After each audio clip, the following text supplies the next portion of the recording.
Hey guys, welcome back to my channel. Thank you guys for tuning in. Today I want to talk about Kyrie Irving and I want to jump into the video right away. But before I do that, I just want to ask that if you are a new viewer, I make videos on this channel every second day.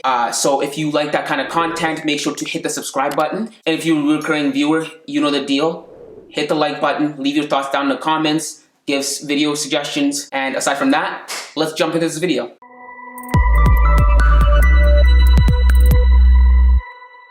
So we are 10 days away from the official start of the 2021-2022 NBA season, and Kyrie Irving remains a nuisance for the Brooklyn Nets organization. For all of you guys that don't know, recently Kyrie Irving has been in the spotlight due to the status of his COVID-19 shot. I made a video about this topic a few days ago. I'm going to leave a link in the description below, and if you want a more detailed view on the COVID-19 vaccine, make sure to go check it out.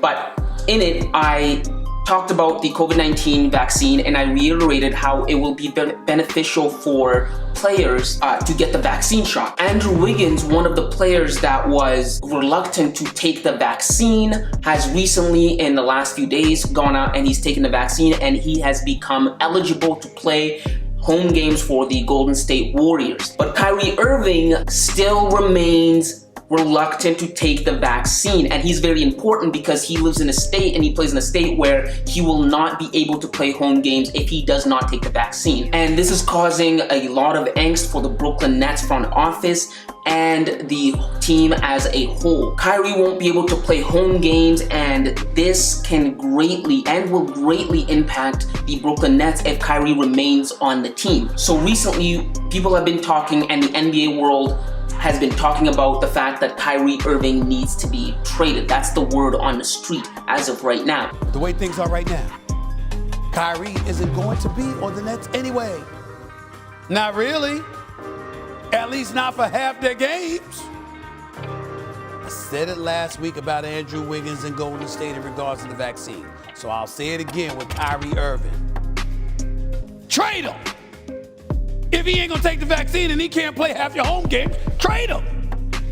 How can you commit to any player, even one as magnificent and brilliant as Kyrie Irving, if he's gonna miss half your games? And I have to completely agree with that statement. I have to completely agree that Kyrie Irving needs to be traded, because if you are a recurring viewer of this channel, you know what I think of Kyrie Irving and you know my stance towards Kyrie Irving.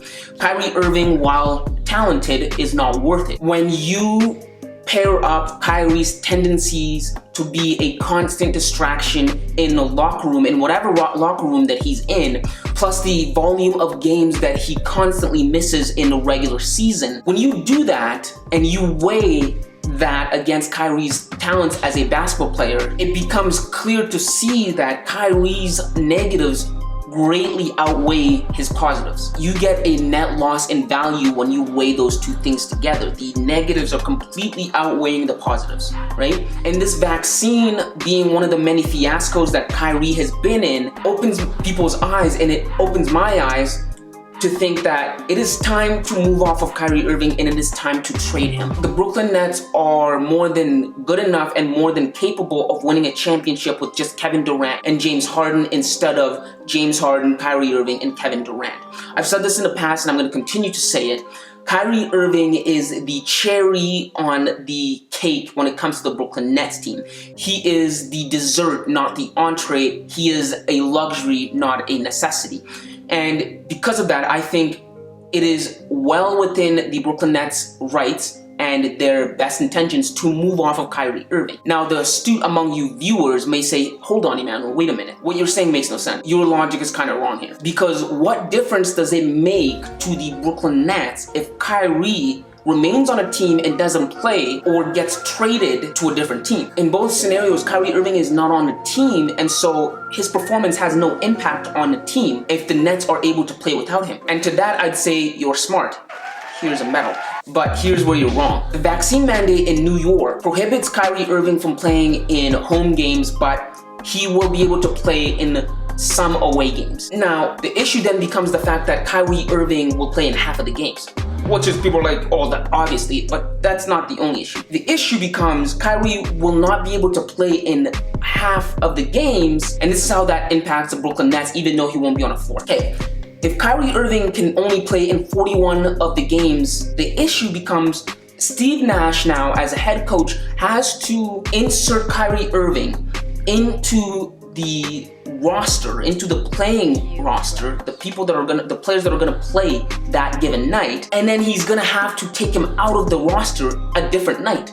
So he's in this constant act of putting Kyrie Irving, inserting Kyrie Irving into the rotation and taking him out, causes chemistry issues, which has the potential to completely derail the Brooklyn Nets' chances of going to the finals or winning a championship or really just being a good team in the playoffs. Think of it from the perspective of a Nets player. Every night you have to play to a different level depending on the talent discrepancy on every given night.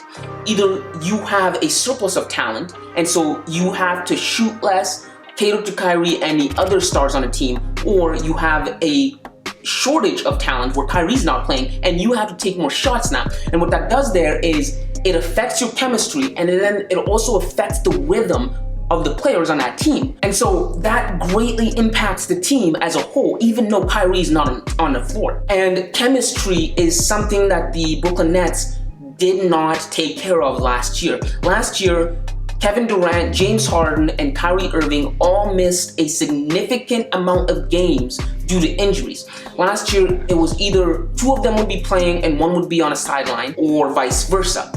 And because of that, they never got a chance to fully play a large amount of games together as a big three, and mesh whatever differences, whatever playing styles they have together to completely be okay with just being able to rotate players in and out of the game. Any team would not be okay with that. And so that is why I say, in order for the Brooklyn Nets to save themselves from a season full of headaches, they have to completely move off of Kyrie Irving and trade him for assets or for a player that's going to be beneficial to them.